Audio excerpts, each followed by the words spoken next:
It is my pleasure to be here to talk to you about Co-op Atlantic. It is a serious responsibility to try to capture Co-op Atlantic's 85 years of history. And I'd like to thank Romeo for having worked on not only this presentation but also on the booklet that we have published. I'd like to thank Gordon as well for this, all the work that he's done on all these lunch and learns.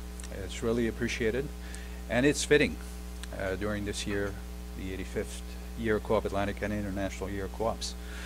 So let's jump right into the presentation. I think we can't talk about the organization without talking about some people that have done a lot of work before Co-op Atlantic got started.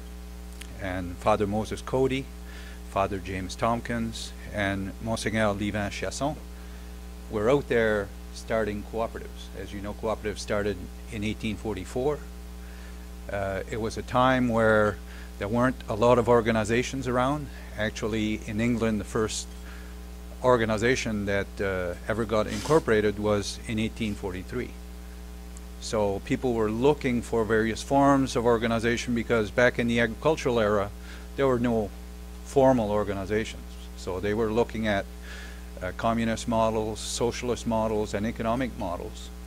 And cooperatives kind of took what they felt were best in the three economic models that were being developed and put this model together that then they shared with the rest of the world. And Moses Cody and James Tompkins and Livin Chasson went around and learned the model and came back, and we had a lot of economic hardship during that time. We had widespread rural poverty. And if you go back and listen to some of the old films that have been prepared to talk about the early 1900s, it was amazing how difficult life was back then. There was actually 1,600 farms in Canada that just disbanded because they couldn't keep up. The conditions were so difficult. People were moving to the urban areas and trying to survive. You had farmers at the mercy of drovers because they were buying some of the commodities that were being produced, and they weren't giving them much money for the efforts that were produced. So governments were looking for solutions as well. And in Nova Scotia, there were field representatives. The province had set up field representatives, and this person called Hugh McPherson was one of the field reps. And he had a federal counterpart as well that was called Mr. Arkle. He was called Dr. Arkle.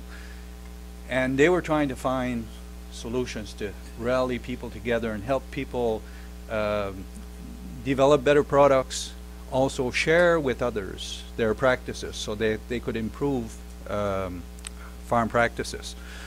So they had been doing this since the early 1900s. So in 1927, there were three main actors, an F.W. Walsh, an A.B. McDonald, and J.K. King were in the Moncton area, and they started working at trying to put together a central office to compete with the drovers and buy livestock. And that's how Co-op Atlantic got started. So the first name for the organization was Maritime Livestock Board, and they began engaging farmers in the purchasing of grain. So that was the first activity, and they bought livestock, and they also bought grain from out west because they needed good feed for the livestock. So there were a number of things happening during those times. There was the Canadian Livestock Board that was created as well in Canada, and the first Maritime Livestock Board got changed to the Canadian Livestock Cooperative Maritimes. So there has been a number of name changes over the years. And our first employee was J.K. King. And he was a person with A.B. McDonald that did a lot of work trying to talk to the farmers and get them to participate in this cooperative that they were setting up. So times were very tough. There was a lot of poverty, and there wasn't a lot of mechanization. So a lot of hard work, long days on the farm. And then they said at the first, this is a picture of the first board, Co-op Atlantic, and a picture of the first employee after J.K. King, which was Mary McDonald. She was the secretary and the organizer, the project manager, and all the tasks that needed to be done in the organization. We still have her first desk somewhere in the organization. You've probably seen it. We've taken it out on a number of occasions, a very small desk.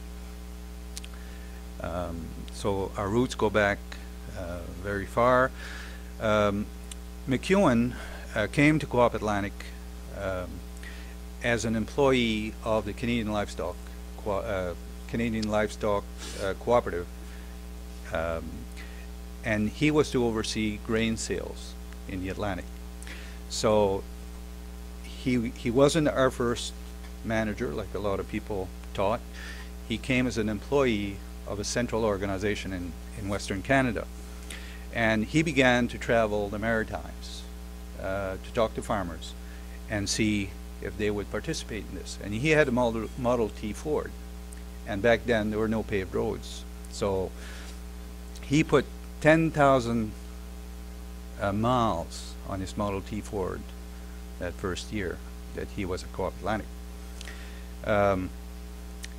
So he was instrumental in getting people convinced that this was how the organization could work and farmers could work together.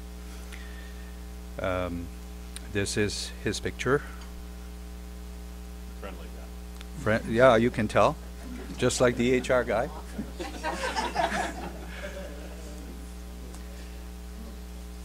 So the first challenge came, like McEwen became the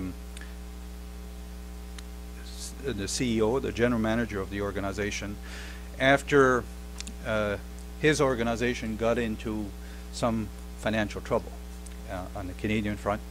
And here in the Atlantic provinces, some of the activities were changing. They were moving away from livestock to more buying of grain and trying to help farmers survive. And the board decided that they were going to open up the competition. So they had two applicants. McEwen was one, and J.K. King was the other. And McEwen got the job. And J.K. King went to the provincial Department of Agriculture. And it was very fitting that Mr. King was there because he helped Co-op Atlantic on a number of fronts. But when McEwen first arrived, there were, because cooperatives had been set up, and they had their small centrals in each one of the provinces. McEwen's first challenge was PEI decided to withdraw from Canadian Livestock Cooperative Maritimes because they felt that they were too far away and they could conduct their activity by themselves. So McEwen had always seen the Maritime provinces as a network of producers and consumer co-ops that could really make a lot of headway if they worked together. So McEwen proceeded over the years at trying to establish that network. So in 1935, McEwen leases a warehouse with office space on Mechanic Street in Moncton.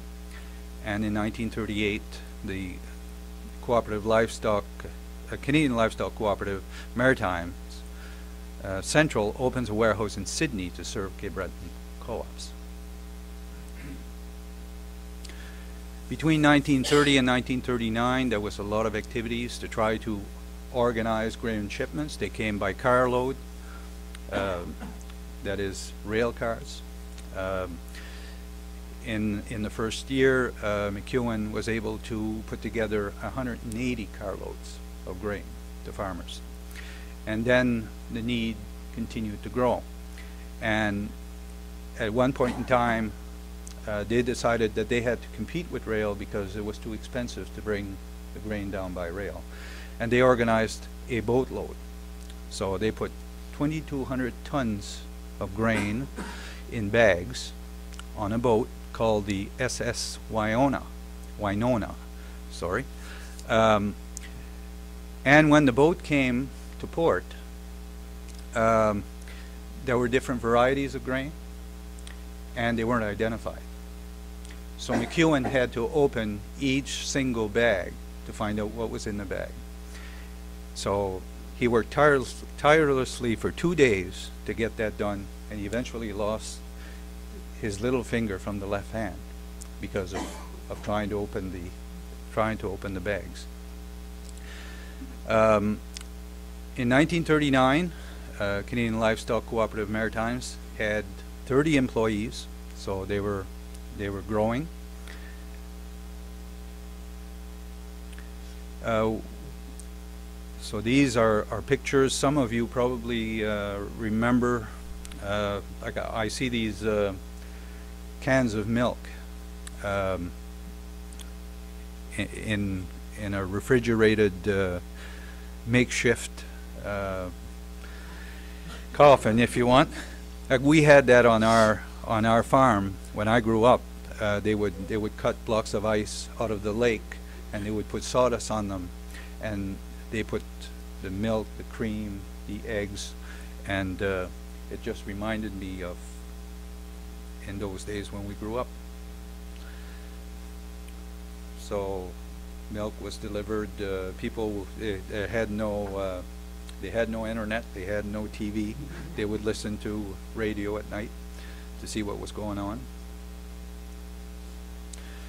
These are some of the first cooperatives. A potato co-op in PEI, Scottsburn Cooperative with their delivery truck, Sydney Co-op, Shittycant Cooperative Society, one of the first buildings. So in 1940, the board of, and I'm going to say Co-op Atlantic instead of trying to repeat it, was made up of 7 directors, each representing their zone. So across the Maritimes, Newfoundland wasn't part of it. And 1941, Eastern Cooperative Services was founded. It was founded by Moses Cody. And they had a number of cooperatives in that particular area that they were serving in the Antigonish area. In 1936 to 1946, there was the closures of 100 small village co-ops. So there was, and credit unions. There was a lot of difficulty, economic difficulty in those times. Transportation was changing. They were starting to have automobiles. The roads were getting better, and there was easier access to the larger centers. So some of the small villages that had created their cooperatives and credit unions ended up going away to get more services and getting more of the products that they needed. So it made it very difficult for the small village co-ops. In 1941, land is acquired on Record Street to expand a warehouse and office space. In 1941, Moncton has a first retail unit, and we know that organization as Co-op Farm Services. Co-op Atlantic was one organization and eventually split into the wholesale and the retail. And 1941 as well, the Cape Breton Co-op Services left Co-op Atlantic. So they had their own central. They felt that they could do things by themselves, so they decided to leave. And at that time, there was increasing war demands for products, and Co-op Atlantic became a major supplier for various products that would go for the war effort. So when I read some of Mr. Dutcher's thesis on cooperatives in the Atlantic provinces, he goes back during those times and talks about pulpwood that was shipped to England. He talks about livestock and meat that was prepared and sent to Europe, and the sale of that livestock made Co-op Atlantic grow tremendously, and became, its balance sheet became very strong because they had all these sales that were going out, and McEwen started to feel that this network of cooperatives that he was trying to set up could actually work. So, and it became enticing for the other centrals that were looking at it, and Co-op Atlantic was taking on a real life of its own. So Co-op Atlantic landed a war contract to supply millions of tons of bacon, and that became really, it propelled Co-op Atlantic from selling a few hundred thousand to, in 1944, selling $3.4 million in sales and products. So it was really interesting. So in 1945, Co-op Atlantic changes its name to Maritime Cooperative Services. And 1949, we build the first feed mill in Moncton on Halifax Street. And PEI, that had left the organization, decides to join Co-op Atlantic again.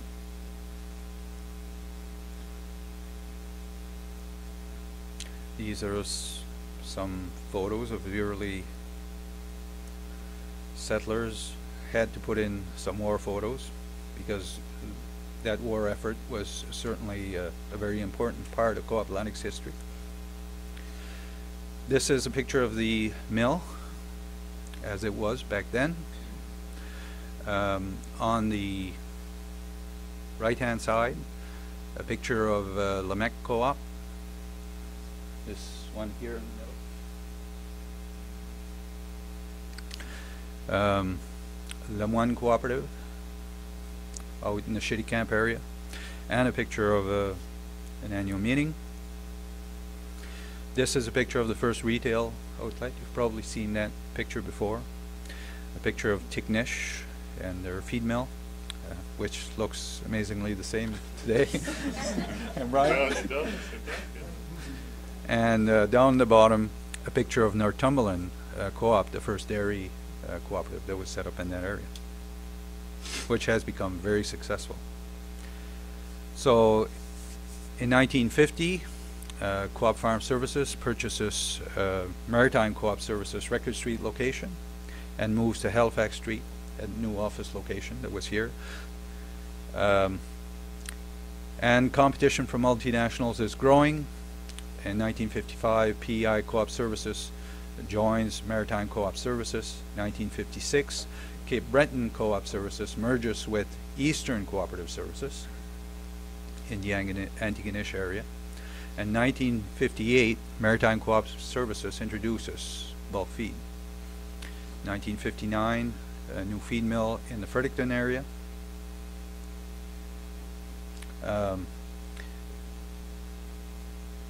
Back in 1955, I think, was when the Cancel Causeway was built, just to give you an idea of what was happening during that time. So it was easier for the Cape Breton cooperatives to become part of Eastern Cooperative Services because they had a link and could get there. Some more pictures. Beaubert Co-op in its early days. Saint-Léolin, I think, or Maisonette. Maisonette, down at the bottom. And the Fredericton feed mill that actually burnt down. I was, when I came in 1978, the co-op feed mill was in operation, and I went there to do some recruitment. And after a few months, fire caught and it was burnt down to the ground. It wasn't me. So I'm going to let Bryan jump in.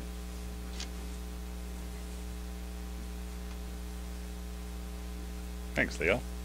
You're probably wondering what I was doing there. I was just going to flip the... So what happened in 1961? McEwen, who was our general manager at that time, announced his retirement, and Willett Denier became the general manager. Willett Denier was our first manager of the feed department. So as co-op was growing under McEwen, he had hired Denier to be the feed, specifically the feed side, because we weren't in grocery or anything at that time. So he was more governance and trying to grow the system, and Denier had come along, became the feed guy, and then when McEwen retired, Denier took it over. In 1961, the office building, what we call the B wing, I think we call it, was built, and that was the office building then called the McEwen Center. And in 1962, we built our new feed mill in New Minas, which we still have, and it is our biggest feed mill in the system. In 1962, that's when we got into the petroleum business, and that's why we're celebrating 50 years today in the petroleum business. In '64, Eastern Co-op Services merged into Maritime Co-op Services, bringing the Newfoundland co-ops to the full system, because up to that point we basically just had the Maritimes.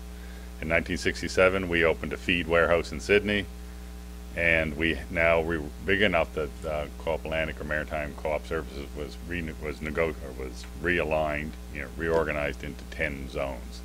And in the 60s, Co-op Atlantic was booming.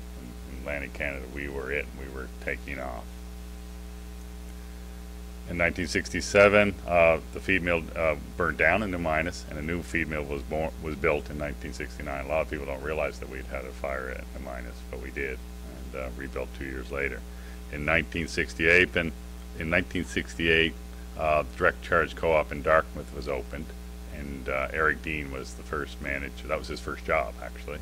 And he went there as the manager of that co-op in Dartmouth, and we haven't had a business unit in Dartmouth till 2 years ago when we opened one in Eastern Passage under a Value Foods.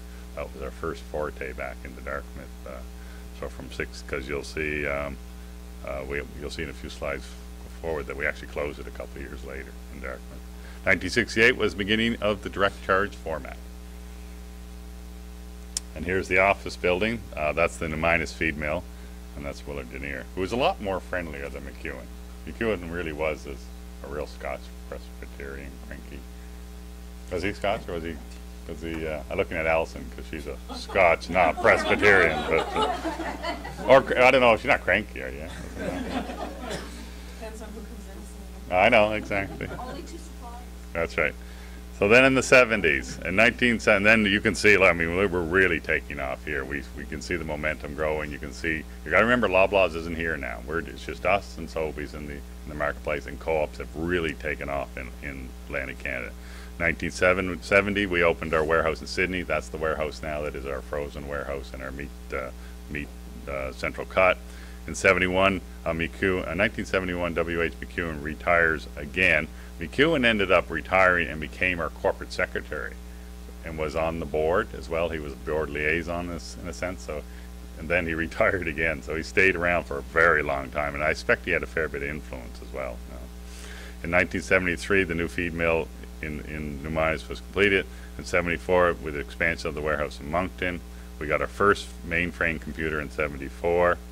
Lloyd Horton became the general manager after Denier had left. New feed mill in Truro, and that is our newest feed mill until the one we just opened here in Moncton. We then did another expansion on the McEwen Center, and we built the construction of the People's Park Tower, which, as you know, on St. George Street is the seniors' home, which, if you don't know, is linked to Co-op Atlantic in the sense that I think it was, and someone can correct me, but I think it was Lloyd Horton that had gone to, no, it wasn't. It was the corporate secretary of Co-op Atlantic at the time, and the name will come to me. He went to Europe. Seniors' homes and cooperatives are very popular in Europe, and he went over and was quite fascinated by how involved the cooperative system was in developing senior complexes. Came back and worked with the federal government and the CMHC to put a program together to have these places built, and then the cooperatives would manage them, and that's where People's Park Tower came about. And it was quite, in Canada, we were well ahead of our time, and it's something we don't celebrate enough. And you'll be seeing Stephen talk more and more about that influence that Co-op Atlantic had on bringing cooperative senior housing to Canada, and specifically Atlantic Canada. 1978, Leo keeps referring to Co-op Atlantic, but there was, there was the livestock feed board, which then went to Maritime Co-op Services, and it wasn't until 1978 that Maritime Co-op Services became Co-op Atlantic. And of course, there's Price Street and Sydney. Price Street's up on the top, Sydney's down below. And People's Park Tower here is the sod cutting of People's Park Tower, and the picture of People's Park Tower. And you have the Truro feed mill over here, and the Numinus feed mill over there. Now, this is a real messy slide, but this gives you a sense of the evolution, and this is very much like all businesses when you look at them. Then you look at the history. There's little pieces that grow together, and they merge, and they blow apart and merge. But really, what was happening is in 1927, you had the Maritime Livestock Board, and then back down below where you have St. FX 1928. That's where you have Cody and Thompson. They're out there doing their own thing in eastern Nova Scotia, educating people and having the cooperative movement growing. So what's happening is that it's all growing simultaneously in parallel, and then it meets up. And because, as Leah mentioned to you, because the roads and the transportation wasn't good enough, you had these pockets of people doing cooperative good work and building cooperative business, but they really weren't linked together because you just stayed within your end of the province, or you stayed within your province, or you stayed within Cape Breton or Newfoundland. And it wasn't until McEwen got out and started hitting the road and saying, well, you're doing this and we're doing this, and why don't we all start combining our services? And really that's what he did, was he started to pull them all together under one umbrella, and ultimately ended up as Co-op Atlantic. Along the way, though, what would happen is one unit would be stronger than another, and it would come into the group, and then it would say, well, we're contributing too much, so it would go back on their own again, and then he'd go back and he'd bring them back in. And I equate it as a lot like our retails today, is that the big retails, when they get strong and profitable, they tend to wander off and start trying to buy from other people because they think they're, first of all, because it makes them feel better and they want their own autonomy, and they don't realize it's the sum of the whole that made them strong in the first place, and then they usually get in trouble because they moved away from the flock a little bit, and then we bring them back in. And so it is part, I think, of the cooperative culture, and you can see in the beginning that's how we started. So then the 80s, and the Fredericton feed mill burnt down and was gone, and we never replaced it. The Sussex feed mill, which we don't have in here, also burnt down. They did replace it, and when they replaced it, they never again managed to make a profit. And these were retail feed mills at this particular time. The Fredericton feed mill was a Co-op Atlantic one, but the retail feed mill wasn't. McEwen dies, 1982, and in 1982, Nestor Sharuk becomes general manager. The fact that McEwen died and Sharuk became general manager had nothing to do with each other, remember? McEwen's already retired twice already, right? In 1983, the new distribution center for Newfoundland was built, and Atlantic People's Housing started to expand. The direct charge format expanded successfully across Atlantic Canada. It was really taking off in the early 80s. 1986, we built a grain elevator in Numinus. We built the grain elevator for a whole bunch of reasons. It's still there today. And when the whole point was that we're going to bring road trains or multi-car trains into the Annapolis Valley and buy corn cheap in the West or in Ontario, bring it in and store it, and we'd have it. We never once did that. It never did work. What was really neat is, and so the grain elevator didn't get used for about maybe 10 years until we suddenly realized that, well, we didn't have to buy it for corn. We could buy local grain here, and we started buying a lot of local grain in the fall and filled it up, and it was very successful after we got our head turned around that it wasn't built for corn, it was built for anything. And we're still using it today for that reason. In 1987, we opened the Henry Dunnet Distribution Center, which is our farm warehouse today. In those days, it was 100% general merch. We had a full floor. The first floor was a full floor of general merch buyers. We had a business well over almost $30 million worth of business, and that warehouse was full of plumbing, electrical, toilets, family fashion, sneakers, wool. It was incredible, the size of the general merch business we were in. And now we're down to Gordy and Bob, and I guess Norm. So it shows you the change that can happen over 20 some years. And then in 1986, there was another expansion of the McEwen Center. The expansion of the McEwen Center, that one was, we were going to have a grand opening out front. And so we got everybody all gathered. The mayor was here. There's a whole bunch of really important people here. And the feed guy said, make sure you get rid of the pigeons. So how we got rid of the pigeons in those days? You can't do that now. How we get rid of the pigeons at the feed mills? We used to poison them.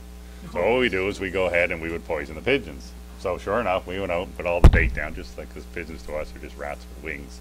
And we would poison them all. Well, sure enough, didn't the poison start to kick in when they were having the presentation? The pigeons started dropping out of the sky, right?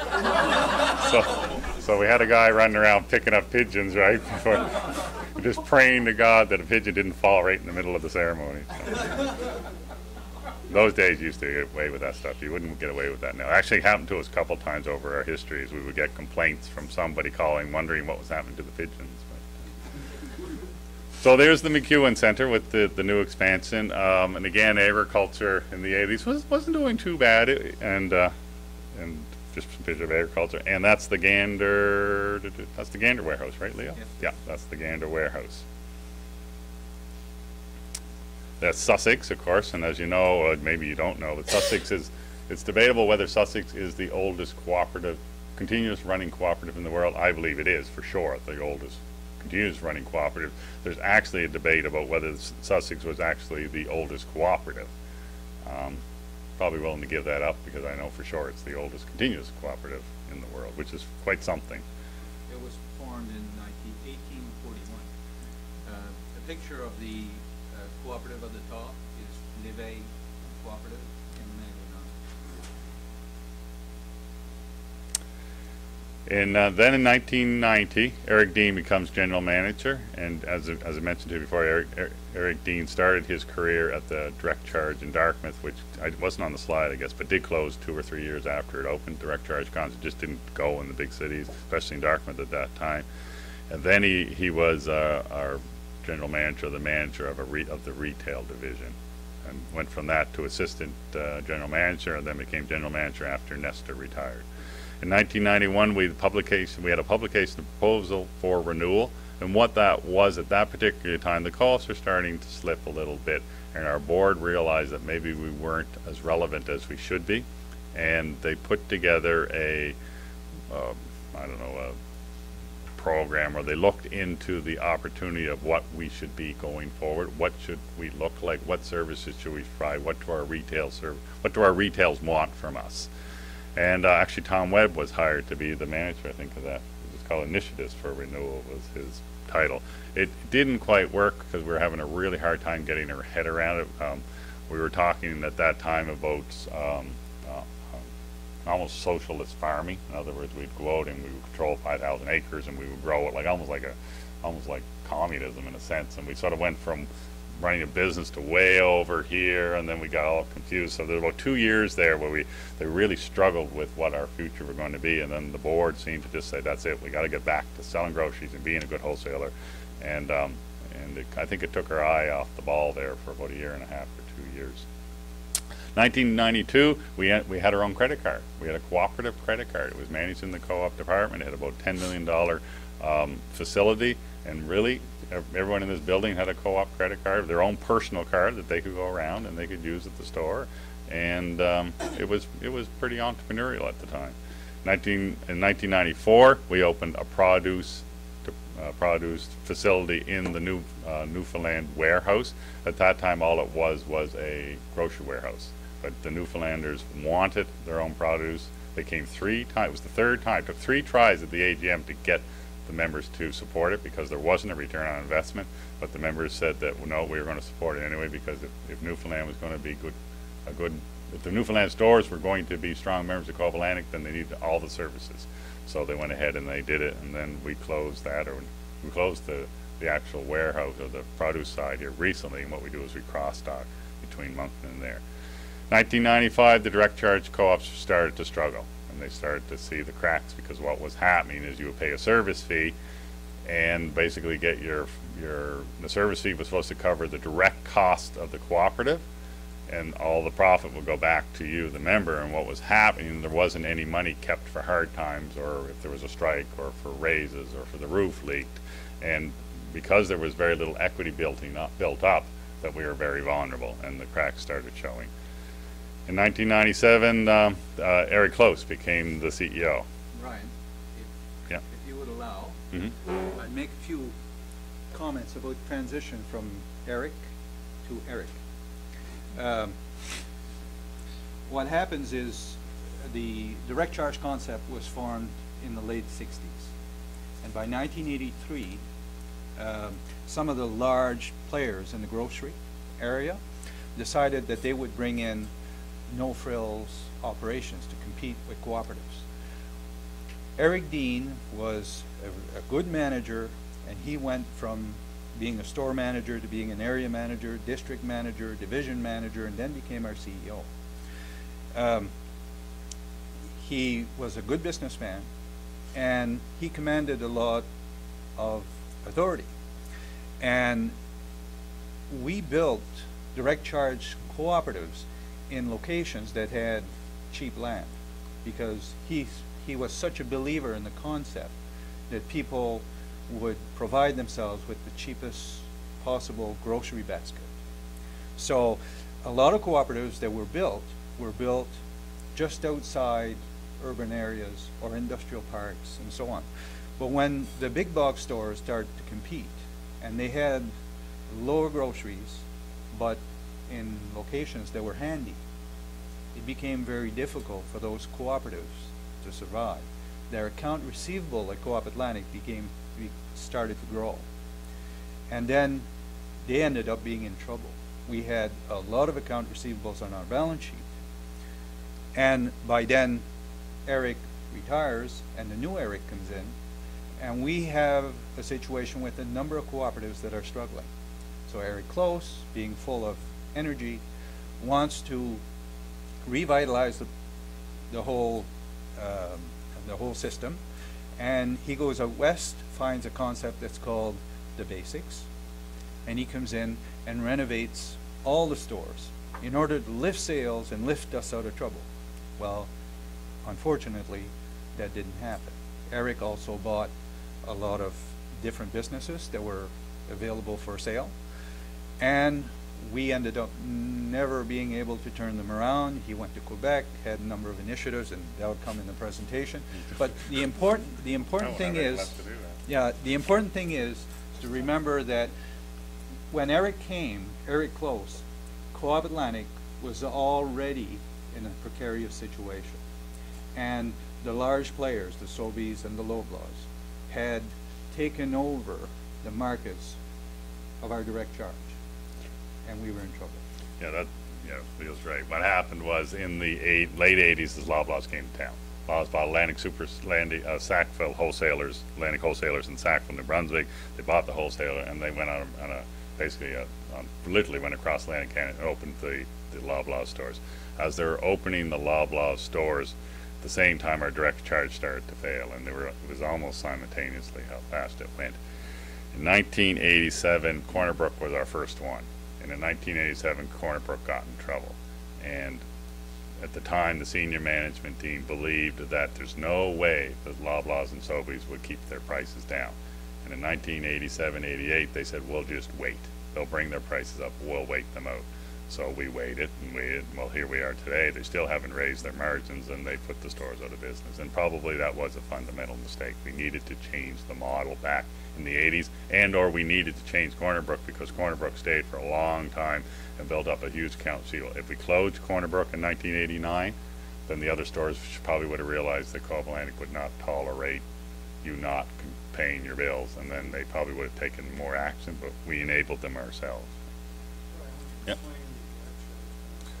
The direct charge concept is like Costco, in a sense. What happened is we basically would go into you would get a group of people, like here in a room, you get them together, and they would come together as a cooperative.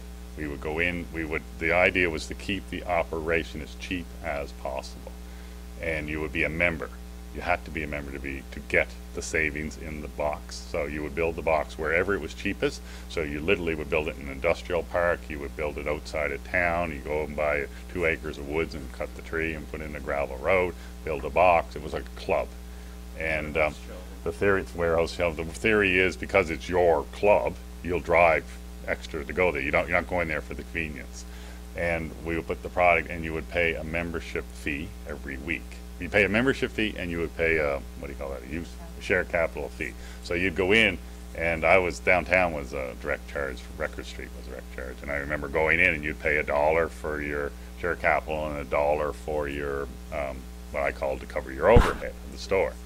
Service fee they called it, but the idea was that that first dollar was to build equity, and when you got to $800 you didn't have to pay that dollar anymore, but you always had to pay the service fee, and the service fee was to pay for the lights and the heats and the wages, but it wasn't enough to pay for the roof it fell in. It wasn't enough to cover any problems or any losses in the bottom line. And you would get products at wholesale. And you get, yeah, super, and so it worked great when everything went great and it was new and you were competitive. When Loblaws came along and they started providing these beautiful stores, and they had the President's Choice brand, and they were conveniently located, and the prices weren't bad, people started wandering. And then what would happen, you go to Loblaws and you'd buy your groceries one day, then you go back to the co-op the next week, and you'd have to pay $2 now because you weren't there. Remember last week? So what do you mean, I didn't shop here last week? Yeah, but you're part of the club. You have to pay your dues every week, right? And then it started to erode. There's 3 of them: Fredericton, Beaubear, and Charles Forest. Okay. Yeah. So then in 1990, so Eric Close is here now, and then yeah, 1997 Eric Close became the CEO. In 1998, Eric Close was trying to drive costs out of the system. He's trying to drive costs out of the retails, but also of Co-op Atlantic. And we went through several what I call mass firings, where you get in a room, and I was there then. We get in the room and we'd say, okay, 40 people have to go. 40 people have to go because we have to drive that much wages out. Right? It wasn't the people, it was the cost. And we go around and we'd fire 40 people, and then 3 months later we'd hire them under a different thing. So they'd sneak back in, and around and around it went. So it wasn't pretty. It was sad. It was fun in some ways, because we're, like Leo said, we're doing all sorts of things like buying companies in. But having said all that, one hand was doing that, and the other hand was struggling to get our operating costs under line. We ended up in '98 with a new co-op logo, and that's where the people came from. Before that, we had the chevron. We had co-op, and we had the green chevron. Western Canada had the co-op and had the red chevron, and Ontario had the same thing. I think they were green as well. So we had the same national look for cooperatives, and then we decided to branch off and do our own thing, and that's where the Hostage family came from. In 1998, we had the new board governance model. At that particular time, we wanted to come up with a governance model that was more cooperative, and they came up with a model that was focused more on executive limitations. And it's the governance model we have today. This is at our corporate board. 1998, that's when the Sydney Distribution Centre didn't make any sense anymore. We had grocery in Sydney. In other words, we had a mini version of Price Street in Sydney. And because Atlantic Canada was so small now and the roads were so good, it just didn't make sense. So we had to close it. We made a decision to close it. But then in Cape Breton, they all rallied together. They wanted to find another solution. The Cape Breton Regional Development said they would help. They threw a bunch of money at us. And so what we did was we ended up converting it to a frozen food distribution, because we weren't in frozen food at that time. The dairies, Scotsburn Farmers, Northumberland, were distributing our frozen food for us. They wanted to get out of it. They said, we don't want to be in that business anymore. We want to stay in our own core business. We needed to find a way to get in that business, and that sort of lined up with the fact that we had this empty warehouse, and that's how we got in the frozen food distribution business. As well as as Leo mentioned too, in 1999, we were trying to find a way to compete with Loblaws, and Eric actually went to Metro A&P in Ontario. I knew Brian Peewick really well, and they were talking about the struggles we were having competing with Loblaws, and he said, if you want to compete with Loblaws, you should go with Basics, because that's what they'd done in Ontario. They had introduced Basics. It worked in Ontario because they put it in areas where there were a lot of immigrants that had come into Canada. So there were people that had to walk to the stores. They were highly dense areas of a population, and they were used to not having a lot of choices. So it's really basic. Co-op Basics, it was Basics, A&P Basics at the time, worked. When we brought it here, we just gutted the system. There were no high-end foods. There was no value-added foods. It was warehouse shelving. And people just didn't want it. And they showed by walking out of the store, and our sales just plummeted. 1999, what happened was we then took those stores that had all failed. We knew that we were in trouble because they had a lot of equity on Co-op-Atlantic's balance sheet. They were all insolvent. And what happened was, one by one, those stores were consolidating to one big group, which today is the CFM stores. There were 34 of them at the time, and I was there then when we would travel around to different meetings, bring in 6 or 7 boards of these stores, and I'd stand in front of them and say, "You're bankrupt, and this is what we're going to do." And it took us about 6 months to get them all there, consolidated into one big cooperative called CCC. They had a board for a number of years, and then at some point they just could not manage it anymore. That's when we actually wrote off all the debt and we took them over as corporate stores, and now they're CFM stores. Here they are. A lot of you would remember these stores. All we did was we took the existing stores, which were not that bad at the time as far as providing services and goods, and we just stripped them right down. Put that ugly green color in them, put green shelving in there, and it looked like you were in a Canadian Tire or something.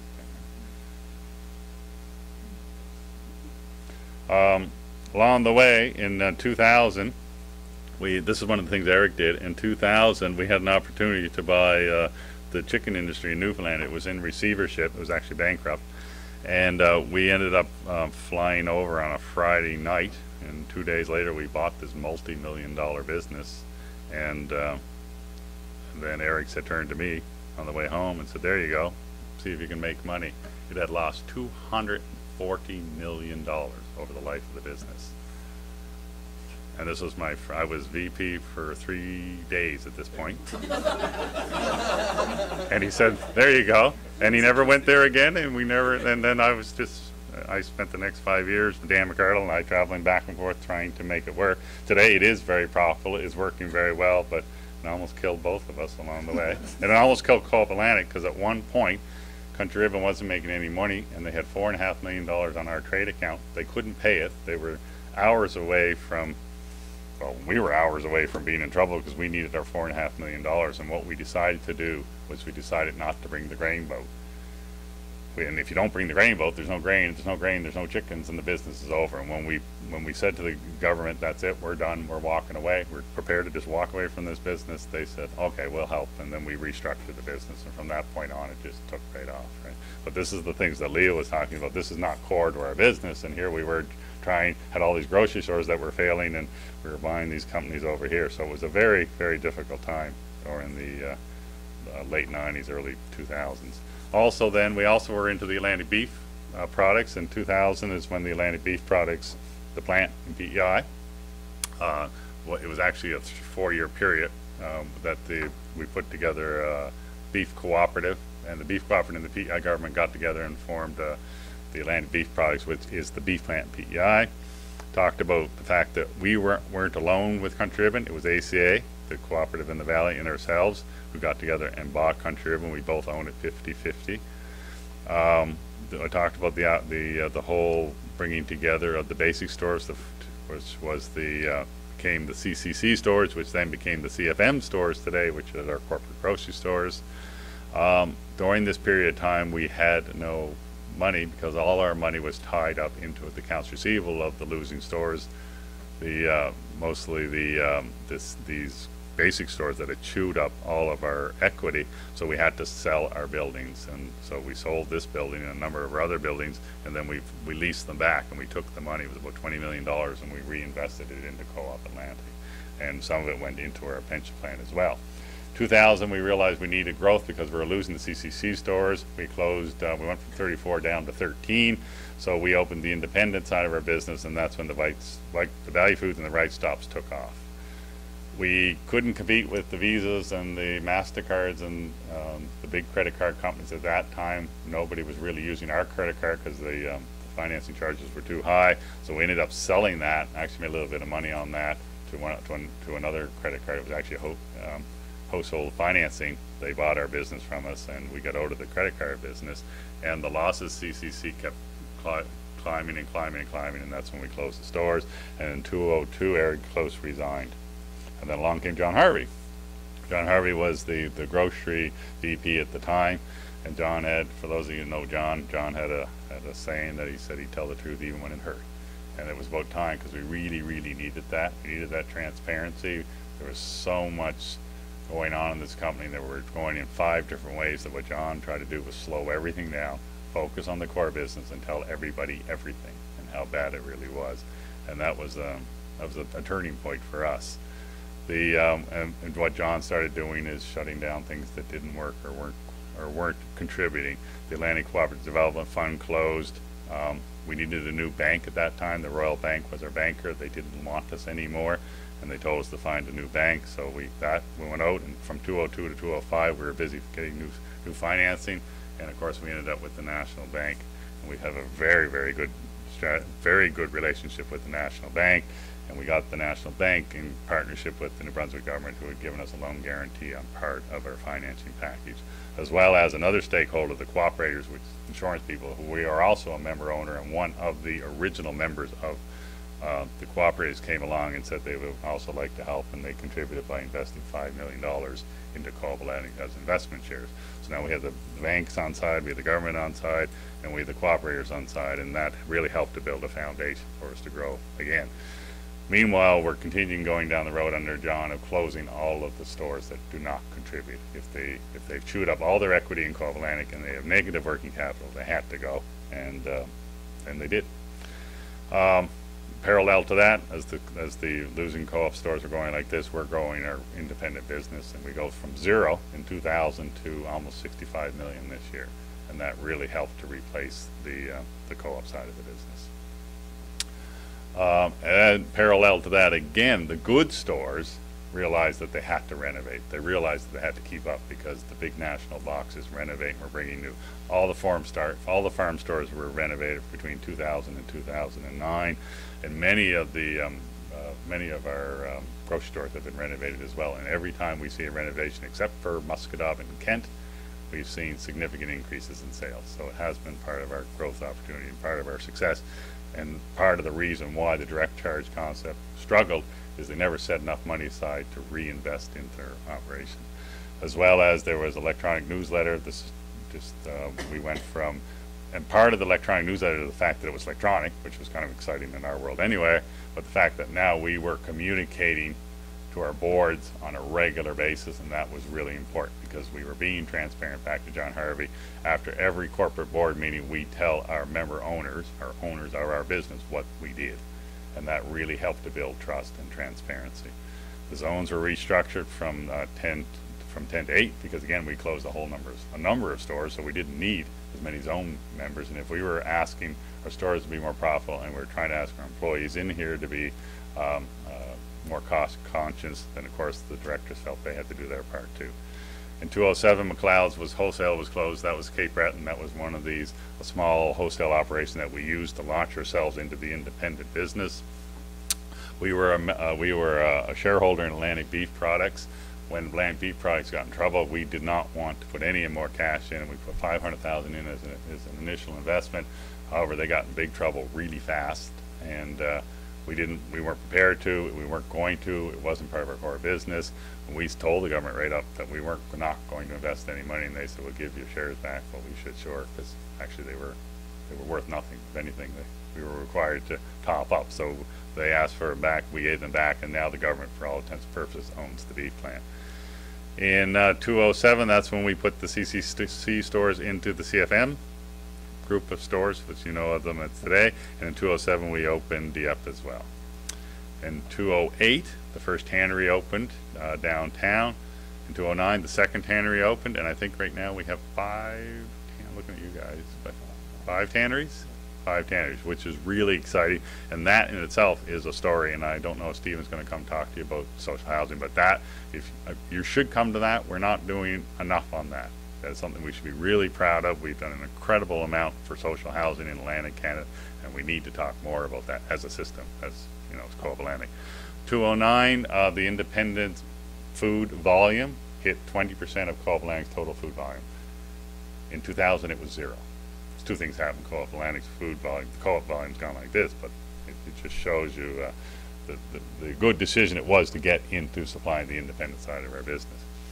2009, we made the announcement that we're going to close the Moncton feed mill, and as you know, today we're starting to manufacture and ship bulk feed there now. We started about 2 weeks ago. So 2009, we went from closing down completely to having a brand new mill today. And actually, and we now have we just had our 5th year, I think, right? 5th year of consecutive year of positive results. And real quick, because Romeo keeps putting his hand up. There's a Right Stop and a Value Foods, and there's another Value Foods. These are our independent formats, right? There's the farm store. There's actually Agro in Charlottetown. That's Northumberland Dairy, which has just gone over through another renovation. As you know, not only do we have grocery stores, farm stores, member owners, we also have the Scotian Gold's a member owner, the Farmers is an associate member, Northumberland and Scottsburn are member owners as well. There's Dieppe. These are the closures between 2000 and 2011. Pretty significant. 40 of them. Then we also got a governance award. We opened our first energy store. In 2011, we've opened 5 independent gas locations. So just like we went down the road with the food side of it, Stephen and his group are going down opening independent gas customers. So these are not opening supplying. So these are not cooperatives. These are family-owned gas stations that need a supply in a relationship with someone. So that's growing our business. We went ahead and we bought a large customer list from a fuel supplier. In other words, we're growing our home heat business. The third, there's you go, the 2011, the third tannery court opened in St. John. The 4th tannery court in Fredericton. We introduced the Village Mart, which is a basic version of Value Foods. And then John Harvey retired in May. Paul Meal became the new CEO. Paul Meal is very, very focused on continuous improvement, increased efficiency, reducing costs, and basically providing only the services that our retail stores need, and focusing on what they need and focusing on making them profitable, because Paul Meal believes, and I believe as well, if our co-op members are profitable, they pay their bills, then we're profitable. The co-op energy acquires Essos Home Heat, similar to what they did. They actually traded the one previous to that. They traded customer lists. A person in Fredericton, I think, swapped with the person in St. John, and we ended up saying, you take our customers, we'll take our customers. In this particular case, we went out and we actually bought Essos Home Heat business in PEI. That's a huge commercial purchase, and significantly grew their business in PEI. We also went out and bought Scottsburn's feed business, and they shut their feed mill down. That was 7,000 tons. So for us, that's a big business as well. And we put that business into the Toro feed mill. 2011, finishing 2012, then Moncton feed mill opens. And what's really important, from 2002 to 2012, you can see our equity grew from 9%, because when we took over all those insolvent stores, when we took them into our operations, we took all the debt too. And that just destroyed our equity. We went from 42 down to 9 overnight. And now we've gone from 9 back to 28. And here it is, I guess, and actually I guess it wasn't 6, it was 7 years this year. Must be 7. Of positive results. Here's the warehouse. Oh yeah, this is in support of Carl. Continuous improvement ideas, that there's a lot going on in logistics that we don't talk about enough, but logistics has come a long way in cleaning their act up and getting their costs down. These are our member cooperatives on a map. These are our independent operations. So there's a pile of independents. Well, there's 61 convenience stores alone, right? There's your petroleum operations. So we're a really big, I'm going to say company, but presence. We're a really big presence in Atlantic Canada, a lot bigger than we give ourselves credit, between social housing, gas bars, petroleum, farm, producer cooperatives, farmers. We touch everything, and we don't get enough credit. I mean, if you were to put all these on the same slide, it'd be pretty significant, right? And we're not showing the housing. Yeah. Housing is just 60 projects just in Moncton. Huge. There's your gas bars, feed mill, tanker trucks. We own part of the bakery with the Magdalen Islands, so the French stores. There's a bakery. The bakery, a lot of the time that you see, a lot of the baked goods you see in your stores come from the bakery in the Magdalen Islands, which Co-op Atlantic is a shareholder of, as well as the Magdalen stores. your farm stores. These are your social housing. Do you remember how many units there are altogether that they managed? Does anyone know? 1,742 units that they manage. It's huge, right? There's some just different formats, different looks, renovated stores. Kagama, Bay Verde. Right, there's direct charge. Charles Forest. Magdalen Islands here. This is the directors. These are the chairmen of the board, actually. And these are the CEOs. We've only had 8 over 85 years. Kind of neat. And of course, this is I've been to our AGM. This is what our AGM would be like. So these will be our member owners getting together once a year to tell us what to do. This is this is just an example. This is Robert's group, the golf tournament and the fundraisers, and really what this talks about, all the stakeholders that are involved in running our business. Farmer, and then of course our values and principles, which I think you probably had a whole lunch learned just on your values and principles. Right? And before I get off the stage, because Leo's going to boot me out here in a sec, is that I would like to wish Gordy a happy birthday.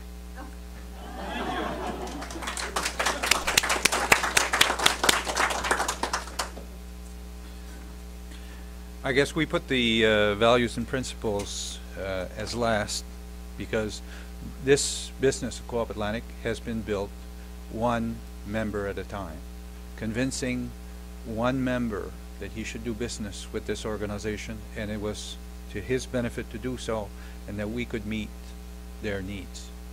Every day we convince members to do business with us. Each of you are in contact with members, and these values of being honest, being open, being receptive,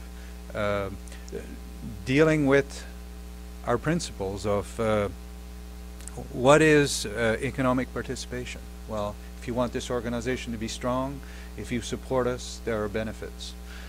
Carrying that message every day and doing it in a way that respects our values and principles is what drives this business and makes it strong. When John took over, when this organization was at 9% equity, if we hadn't had John's full understanding of these values and principles, this organization would have disappeared. It is because we build relationship with people. We build relationship among employees. We build relationship among our customers, between our delegates. They come in, we provide them information, and they vote on things that are important. Things that are important to them that are going to drive the business. We have a role to inspire them to continue to support the organization because we are listening and we're coming up with ideas that they feel part of and they believe will propel this organization to provide them with greater benefits. And if we continue to do that, we're going to be here for a long, long time. Yes, we've had some difficult times. We've had some people that didn't understand the organization very well. It is all of our challenge to understand the organization, understand what it means, what self-responsibility and self-help means, how we need to carry the ball. The CEO can't do it alone. We've shown the pictures of CEOs and presidents. They all had employees, and they tried to ensure that every employee could play their role in making this organization great, and that's what we've done. We need to continue to do that. We have a formula that really works in this world of economic crisis. And we have great opportunities.